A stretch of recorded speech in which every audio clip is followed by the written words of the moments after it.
เคតើតើនឹងចំណុចចុងក្រោយដែលខ្ញុំចង់ចែករំលែកគឺតើតើទៅនឹងផ្លូវ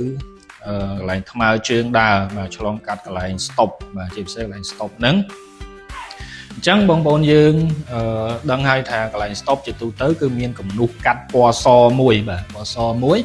កាត់នៅពីមុខហ្នឹងបាទមុនដល់គំនូសថ្មើរជើងហ្នឹងបាទអញ្ចឹងបងប្អូនយើងត្រូវឈប់យានយន្តកុំឲ្យឆ្លងកាត់គំនូសពណ៌សកាត់ពីមុខហ្នឹងអញ្ចឹងណាបាទកុំឲ្យមានបងប្អូនយើងខ្លះបាទផុតនឹងហើយបាទទៅឈប់នៅលើកន្លែងថ្មើរជើងមានបងប្អូនយើងខ្លះទៀតឈប់ផុតកន្លែងថ្មើរជើងទៅទៀតអញ្ចឹងកន្លែងហ្នឹងតើតែបងប្អូនយើងទាំងអស់គ្នាកាត់បន្ថយការបំពេញទាំងអស់គ្នាបានរៀបជូនហើយអូខេកុំចាំទៅសមត្ថកិច្ចឬក៏ខាងរដ្ឋាភិបាលអីគាត់មកធ្វើការអប់រំឬផាកពិន័យអីព្រោះប្រទេសជាតិរបស់យើងគឺរីកចម្រើនទៅបានគឺអាស្រ័យមានការចូលរួមពីបងប្អូនយើងជាអ្នកបើកបរជាអ្នកធ្វើដំណើរទាំងអស់គ្នាហ្នឹងកាត់បន្ថយការបំពាន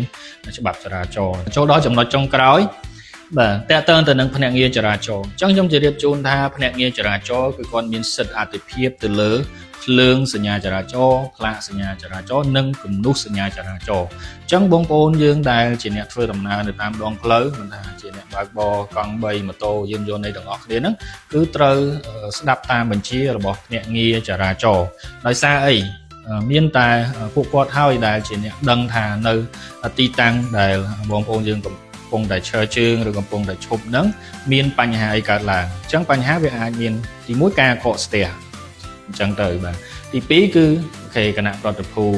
ឆ្លងកាត់បាទឬក៏អូខេកន្លែងហ្នឹងមានបញ្ហាគ្រោះថ្នាក់ចរាចរណ៍កើតឡើងឬក៏មានអូខេ